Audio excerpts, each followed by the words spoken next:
आधी लिखूंगा मगर हर बात लिख दूंगा। आधी लिखूंगा मगर हर बात लिख दूंगा।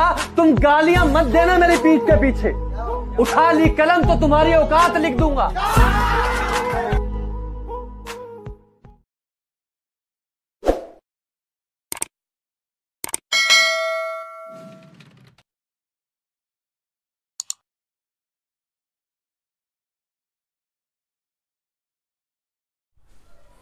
नमस्कार प्यारे बच्चों, मैं महेश गोस्वामी आदर्श विद्या मंदिर कोटखादा से आज आपके लिए धमाकेदार वीडियो लेकर आया हूं। क्योंकि कई विद्यार्थी मुझसे बोलते भी रहते हैं कि सर हमारे सामने समस्या ये है कि गणित के सवाल हम निकाल लेते हैं, और मैं भी जानता हूं गणित के सवाल निकालना बहुत आसान है, लेकिन प्रॉब्लम यहाँ आती है कि जब हम सूत्र, जिस सवाल का हम याद करते हैं उस सूत्र को भूल जाते हैं, तो सूत्र भूलने के बाद में सवाल निकालना बहुत कठिन हो जाता है। तो हमारी समस्या यह है कि कोई भी सूत्र जो होता है वो हम ज़्यादा समय तक किस प्रकार से याद रखें। प्यारे बच्चों, सूत्र को याद रखोगे तो आप गणित कभी नहीं सीख पाओगे।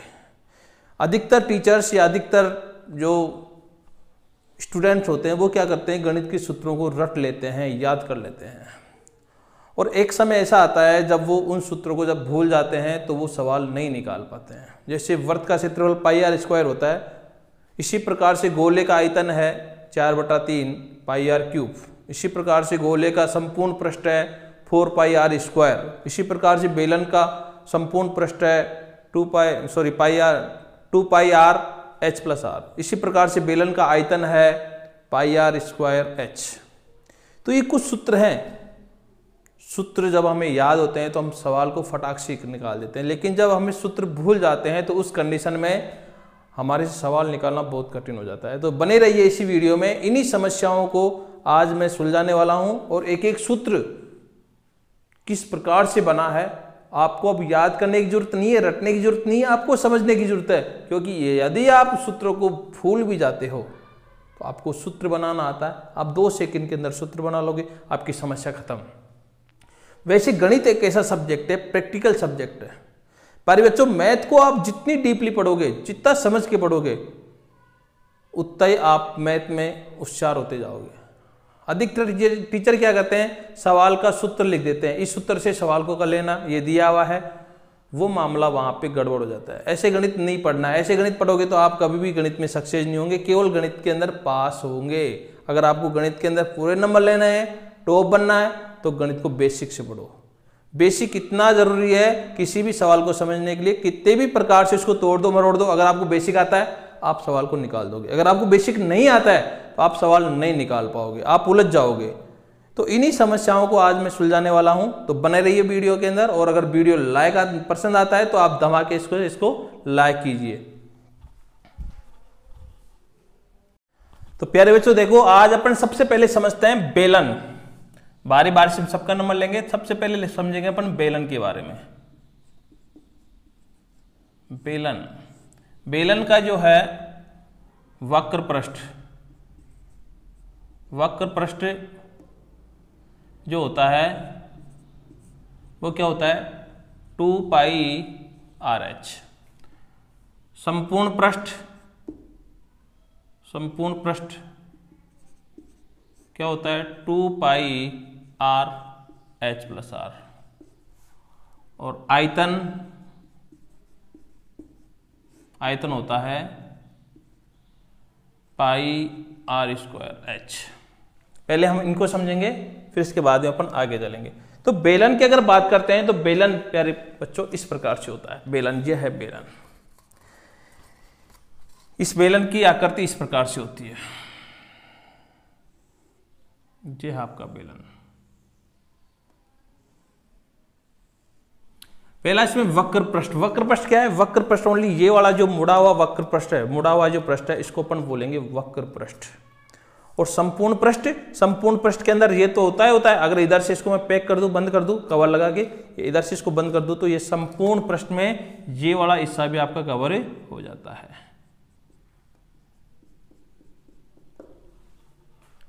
आयतन के बारे में बात करेंगे बाद में, पहले अपन वक्र पृष्ठ समझते हैं। वक्र पृष्ठ क्या होता है प्यारे बच्चों।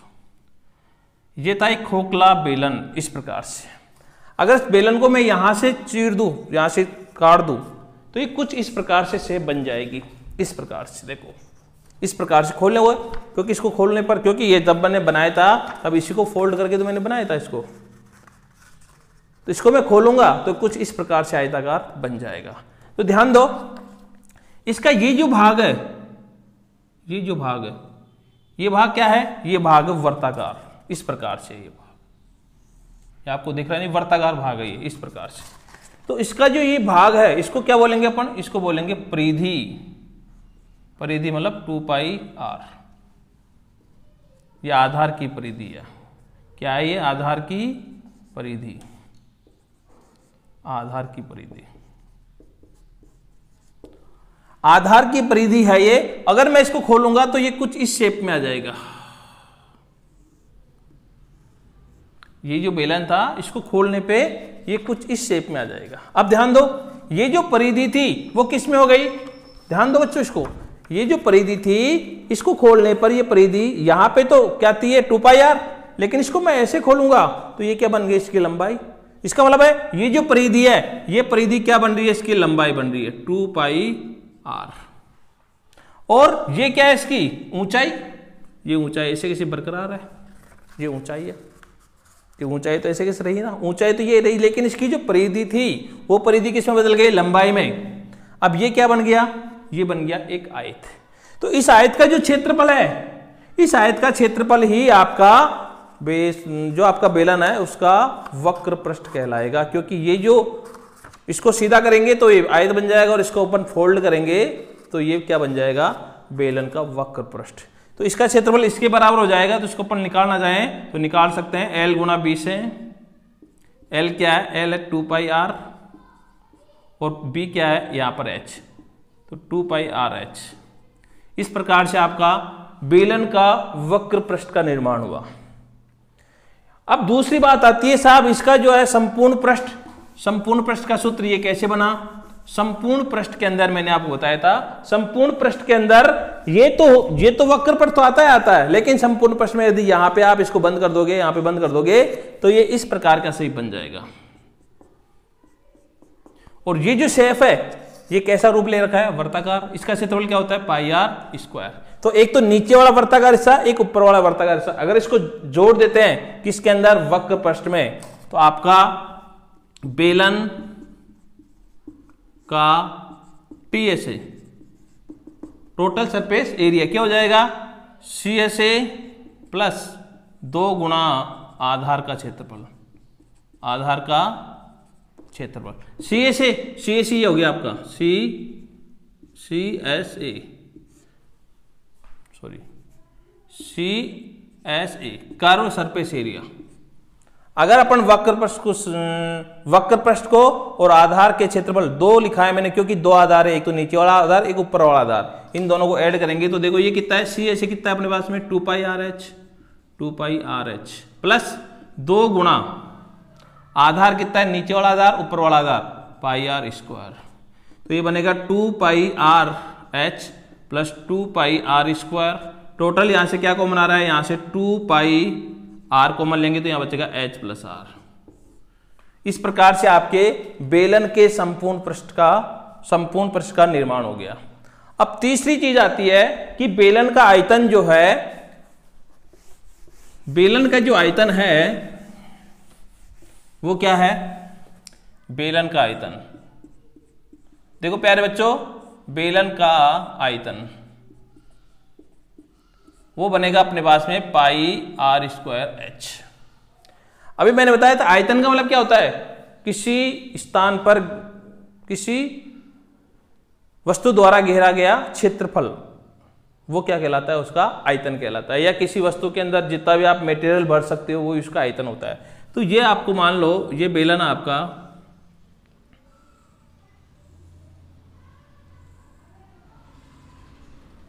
ये बेलन है, और इस बेलन के अंदर कुछ भरा जाए, जैसे मिट्टी वगैरह कुछ भर दे मान लो इसमें, तो ये आधार उस कंडीशन में क्या होगा? बंद होगा, तभी तो मिट्टी रुकेगी इसमें।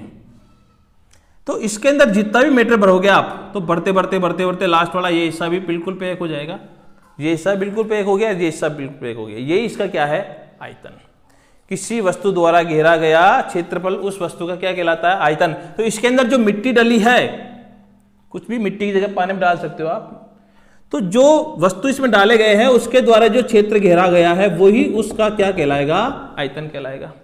और आयतन जिस वस्तु के अंदर या जिस बर्तन में किसी वस्तु को डाला जाएगा तो जैसा उसका आकार होगा वैसे उसका आयतन हो जाएगा। तो यहां जो आकार है वो कैसा है? बेलनाकार। बेलनाकार, तो आयतन भी बेलनाकार ही होगा। अब कंडीशन ये है कि नीचे वाला जो क्षेत्र है ये कितना क्षेत्र है? इस प्रकार का क्षेत्र है। ये क्या है? ये क्षेत्र है पाई आर स्क्वायर। अब नीचे का तो आ गया, लेकिन इसको ये क्या है? ये कितनी ऊंचाई है? हाइट। अगर आप जो है पाई आर स्क्वायर को किससे? एच से गुणा कर दोगे तो इसके अंदर जितना भी मटेरियल भरा है या जितना भी क्षेत्र ये घेरा इस वस्तु के द्वारा घेरा गया है वो उसका आयतन आपका निकल जाएगा। वो कितना क्षेत्र घेरा है वो निकल जाएगा आपका पाई आर स्क्वायर एच से। तो आधार, बेलन के आधार के क्षेत्रफल को उसकी ऊंचाई से गुणा करने पर जो हमें मान प्राप्त होता है वो क्या प्राप्त होता है? बेलन का आयतन। या उस बेलनाकार वस्तु के अंदर जो भी द्रव या लिक्विड या कुछ भी चीज भरी है उसका आयतन हमें इससे प्राप्त हो जाएगा। तो ये तो बेलन के बारे में था बेसिक। अब इसके बाद में आते हैं अपन गोले के बारे में। गोले का टीएसए कितना होता है? 4 पाई आर स्क्वायर। गोले का आयतन कितना होता है? 4/3 पाई आर क्यूब। कंडीशन यह है कि मैं इन सूत्रों को रटूं क्यों? क्या जरूरत पड़ी रटने की? मुझे तो इनको समझना है कि 4 पाई आर स्क्वायर बना कैसे, 4/3 पाई आर क्यूब आया कैसे, ये करना है मुझे। अगर ये आ गया ना आप गणित में अटकोगे नहीं। प्रॉब्लम यह है कि हम इनको रटते हैं समझते नहीं है। अब देखो 4 पाई आर स्क्वायर कैसा आता है? जैसे मान लो ये कोई आपको रटते हैं समझते नहीं है। अब देखो 4 पाई आर स्क्वायर कैसा आता है? जैसे मान लो ये कोई आपका गोला है, गोले के रूप में आप एक बॉल भी ले सकते हो, प्लास्टिक की फुटबॉल भी ले सकते हो, कुछ भी ले सकते हो। ये है गोला आपका। अब कंडीशन ये है कि इसका क्षेत्रफल 4 पाई। अब गोले का क्षेत्रफल का मतलब है इसके ऊपर टोटल जो जितना भी क्षेत्र है ये आपका गोला है।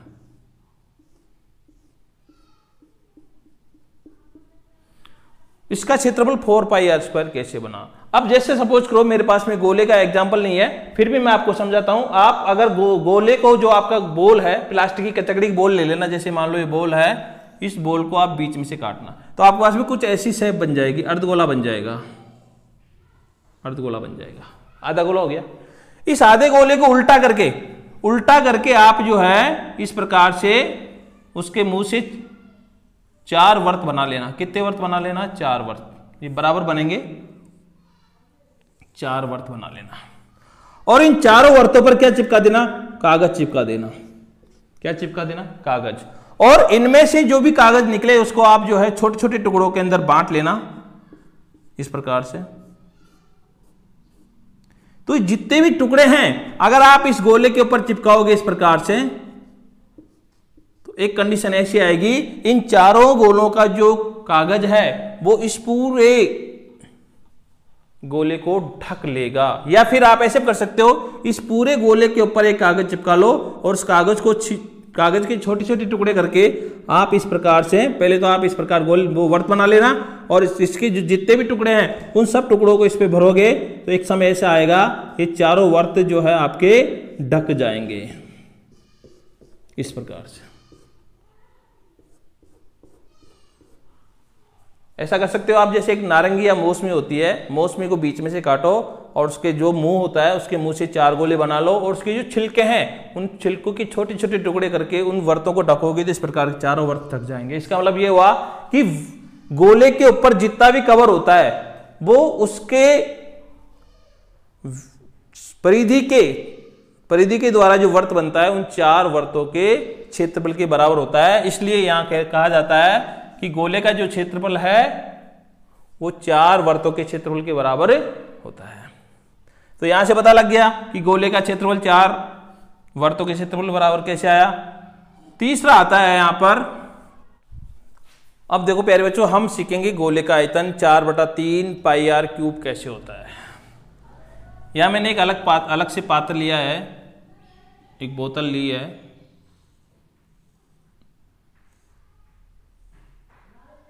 आप कोई सा पात्र ले सकते हो किसी भी शेप का, कोई फर्क नहीं पड़ता उससे। और यहां पर एक मैंने बेलन लिया है,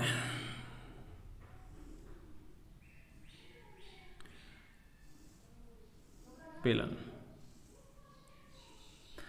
और इस बेलन के अंदर एक ऐसा गोला रखा है जो इसके बेलन के चारों तरफ से क्या कर रहा है, इसकी सतह को स्पर्श करता है। तो इसकी जो ऊंचाई है, ये इसकी ऊंचाई है, और गोले की ऊंचाई भी क्या हो जाएगी, r + r, r + r मतलब 2r, और इसकी जो त्रिज्या है वो भी क्या है, r है। मतलब बेलन की त्रिज्या, गोले की त्रिज्या, बेलन की ऊंचाई, बेलन का व्यास मान लो, बेलन की ऊंचाई और गोले की ऊंचाई या गोले का व्यास वो क्या है, बराबर है। तो ध्यान दो, ऐसा क्या है, जैसे मान लो ये गोला है और ये क्या है, बेलन है। मुझे इन दोनों की मात्राओं का मान समान करना है। मतलब इसके द्वारा और इसके द्वारा जो मान होगा उन दोनों का आयतन बराबर कैसे करना है। देखो इसको अगर मैं मान लो यहाँ पे एक छिद्र निकाल के पानी भरता हूँ, तो इसके अंदर पानी भर भर के मैं इसमें डाल देता हूँ, किसमें, आपके कोई भी एक पात्र है इसमें, अन्य पात्र में। तो ऐसे में कितने गोले डालो जिसे भरे, तो आप भर के देख लेना, कोई सा भी गोला लेना, लेकिन कंडीशन ये कि दोनों की जो त्रिज्या है वो समान होनी चाहिए और ऊंचाई और इसका व्यास वो बराबर होना चाहिए, तब जाके बैठेगा ये। तो यहां से अगर आप देखते हो तो ऐसे 3 गोले डालोगे ना आप, कितने गोले, 3 भर के डालोगे तो ये भर जाएगा। लेकिन मैं इसको इससे भरना चाहूं तो इससे भरूंगा तो ये तो 2 में भर देगा इसको, बेलन जो है कितने में भर देगा, 2 के अंदर। इसका मतलब हुआ 3 गुणा क्या, गोले का आयतन बराबर किसके है, 2 गुणा बेलन का आयतन।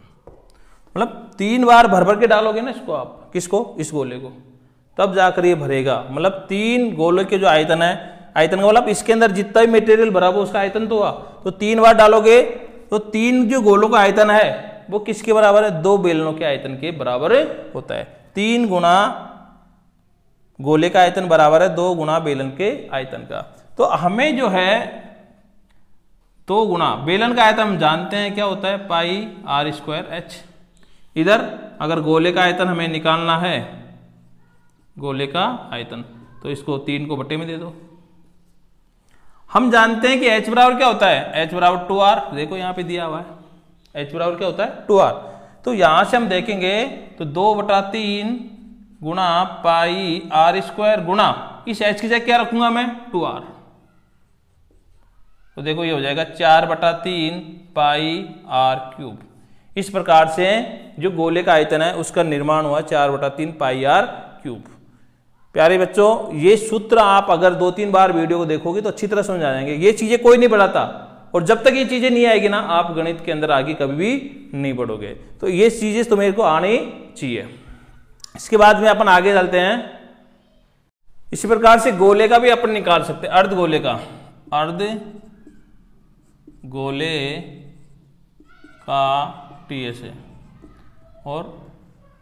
और आयतन, वॉल्यूम, ये तो होता है इसका 3 पाई r², और ये होता है 2/3 पाई r³।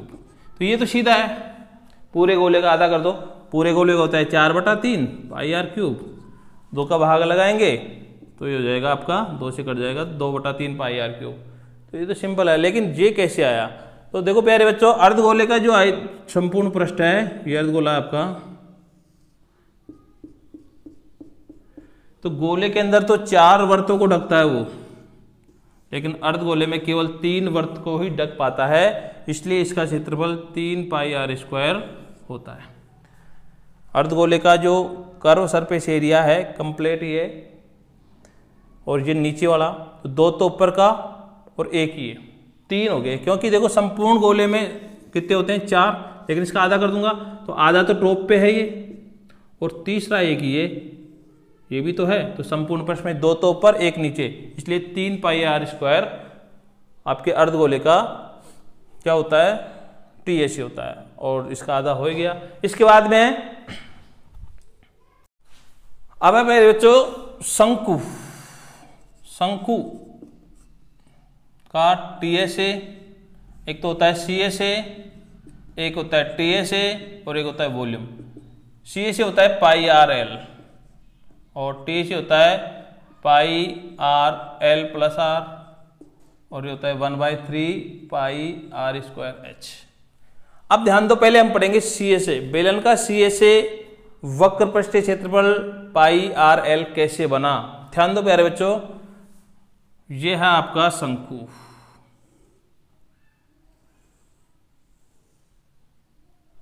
ये क्या है आपका शंकु।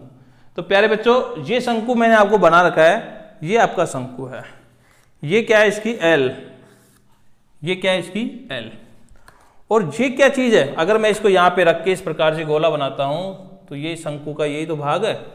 तो ये क्या है इसकी परिधि, परिधि कितनी है इसकी 2 पाई आर, ये L है और ये R है। हमें क्या निकालना, हमें केवल इस वाले हिस्से का क्षेत्रफल हमें चाहिए, ये है कर्व सरफेस एरिया, ये वाला, ये वाला ओनली, ये नहीं है इसमें, ये वाला भाग नहीं है, केवल ये जो मुड़ा हुआ भाग सफेद सफेद तुम्हें दिख रहा है, ये है इसका वक्र पृष्ठ पाई आर एल, ये वाला भाग चाहिए हमें। इस भाग को निकालने के लिए क्या करना पड़ेगा, इस भाग को निकालने के लिए हमें जो ये वक्र पृष्ठ, ये जो शंकु है, इसको हमें इस प्रकार से, इस प्रकार से, इस प्रकार से खोल के इस प्रकार से इसको खोल लेना है। तो आप इसको इस प्रकार से खोलोगे तो देखो कुछ इस प्रकार से खुल जाएगा, इस प्रकार से खुल जाएगा। और ये क्या है, ये सब जानते हो आप, इसको क्या बोलते हैं, इसको क्या बोलते हैं, इसको बोलते हैं त्रिज्या खंड। क्या बोलते हैं प्यारे बच्चों इसको, त्रिज्या खंड। अब ध्यान दो, ये जो परिधि थी इसकी, ये परिधि, ये जो परिधि थी, ये परिधि यहां पर क्या बन रही है, ये परिधि यहां पर जो है L बन रही है, L मतलब चाप बन रही है 2 पाई आर। ये जो परिधि थी यहां पर किसका रूप धारण ले लिया इसने, परिधि का, सॉरी चाप का। देखो ये तो ही, अभी तो क्या है, ये अभी तो है परिधि, लेकिन जैसे इसको खोलूंगा मैं तो ये क्या बन जाएगी, चाप बन जाएगी ना, चाप का मतलब L। और ये आपकी जो त्रिक ऊंचाई है ये यहां पे रह जाएगी आपकी, ये क्या बन जाएगी यहां पर त्रिज्या। ये जो त्रिक ऊंचाई है ये तो बन जाएगी त्रिज्या, और ये जो परिधि है ये बन जाएगी चाप की लंबाई। और आप सब जानते हो इसका जो क्षेत्रफल है त्रिज्या खंड का, त्रिज्या खंड का क्षेत्रफल आप जानते हो, त्रिज्या खंड का क्षेत्रफल होता है 1/2 त्रिज्या गुणा चाप की लंबाई, चाप की लंबाई, या फिर आप 1/2 L गुणा R, ये भी होता है, एक ही बात है वो तो, त्रिज्या को R से, चाप की लंबाई को L से दिखा देता है। तो 1/2 गुणा त्रिज्या क्या है, त्रिज्या यहाँ पर L गुणा चाप की लंबाई क्या है 2 पाई R, 2 से 2 गया, क्या बना पाई आर एल। इस प्रकार से इन्होंने शंकु का वक्र पृष्ठ 2 पाई आर एल का निर्माण किया। इसके बाद में दूसरा क्वेश्चन आता है कि साहब इसका संपूर्ण पृष्ठ जो है क्या पाई एल प्लस। तो जैसे मैंने बताया ये आपका शंकु है, इसका सूत्र क्या है पाई आर एल। अब ये जो बना ये क्या है, ये है वर्त, इसको जोड़ देंगे पाई आर स्क्वायर में, तो कॉमन लेंगे, पाई आर को माना जाएगा तो एल प्लस आर तो बचेगा। इस प्रकार से इन्होंने क्या किया, इस प्रकार से इन्होंने शंकु का संपूर्ण पृष्ठ निकाल दिया पाई आर एल प्लस आर। तीसरी बात आती है आयतन, किसका, शंकु का। शंकु का आयतन क्या बना 1/3 पाई आर स्क्वायर एच। ध्यान दे प्यारे बच्चों, ये भी बेलन से बना है। जैसे मान लो ये बेलन है आपका और ये कोई शंकु है, इसकी भी त्रिज्या r है, इसकी भी त्रिज्या r है, इसकी भी ऊंचाई h है, इसकी भी ऊंचाई h है। तो उस कंडीशन के अंदर ये जो आपका शंकु है, इस शंकु को यदि आप पानी से या मिट्टी से भर के इसमें डालते हो तो ये 3 शंकुओं से भरेगा। या फिर आप ऐसे बना सकते हो, जैसे मान लो एक तो ये शंकु बन गया इसमें, तो देखो एक शंकु तो ये बन गया, एक शंकु इसमें ये बन गया और एक शंकु इसमें ये बन गया। एक शंकु तो ये बन गया और एक शंकु इसमें ये बन गया। तो एक बेलन का निर्माण 3 शंकुओं के मिलने से होता है। इसलिए 3 गुणा शंकु का आयतन बराबर बेलन का आयतन। तो शंकु का जो आयतन है वो क्या हो जाएगा, 1/3। बेलन का आयतन आप जानते हो पाई r स्क्वायर h, तो ये बन जाएगा 1/3 पाई r स्क्वायर h, शंकु का आयतन। इस प्रकार से शंकु के आयतन का निर्माण हुआ। ऐसे बहुत सारे सूत्र हैं जिनका बेसिक हम नहीं जानते, उनको हम रटते हैं, इसलिए आज तक हम गणित में कमजोरी है। प्यारे बच्चों, आप जितना गणित का बेसिक पढ़ोगे, जितनी इसके डीप में जाओगे, आपको एक अलग चीज मिलेगी, आपकी पढ़ाई के अंदर एक निखार आएगा। तो आप हमेशा हर चीज के आगे, जब भी टीचर आपको कोई पढ़ाता है, वो कोई भी चीज बोर्ड पे लिखता है, वो कहता है इसको याद कर लेना, आप उसके आगे लगा दो। क्यों करें इसको याद? हमें याद नहीं होता है, हमें तो इसको समझना है। वो टीचर आपको समझाएगा और वो समझ में आएगा। आप कभी गणित को रटोगे नहीं, आपको अपने अंदर गणित पढ़ने का इंटरेस्ट पैदा होगा और आप गणित के अंदर होशियार हो जाओगे। और गणित के बिना मैं तो कहता हूं जीवन अधूरा है। जिसको गणित नहीं आती उसका जीवन बेकार है। तो प्यारे बच्चों, हर चीज के आगे क्यों लगा दो, ये कैसे आया, ये समझाओ। हमें नहीं रटना ये। प्यारे बच्चों, मैं एक थोड़ी सी बात सुनाता हूं आपको। एक विद्यार्थी पीछे बैठा हुआ था, टीचर पढ़ा रहा था और उसको टीचर ने कहा किसी भी संख्या के अंदर 0 का भाग लगाते हैं तो प्यारे बच्चों क्या आता है? अनंत आता है। किसी भी संख्या में 0 का भाग लगाते हैं प्यारे बच्चों क्या आता है? अनंत आता है। 3 बार कहा उसने, लेकिन जब पीछे वाला जो स्टूडेंट था, जो बिल्कुल कमजोर था, उसने कहा गुरुजी मैं आपकी बात से सहमत नहीं हूं। टीचर ने कहा क्यों भाई, तू ज्यादा होशियार हो गया क्या? इस प्रकार से टीचर ने बोला, उसको लताड़ने की, धमकाने की कोशिश की। स्टूडेंट ने बताया क्या? नहीं गुरुजी, मैं होशियार नहीं हुआ, मेरे दिमाग के अंदर एक चीज आई है कि आपने कहा किसी भी संख्या में 0 का भाग लगाने पे अनंत आता है, लेकिन क्या मैं अगर 0 के अंदर 0 का भाग लगाऊं तब भी अनंत आएगा क्या? तब जाकर गुरुजी चुप हो गए और जवाब नहीं दे पाए।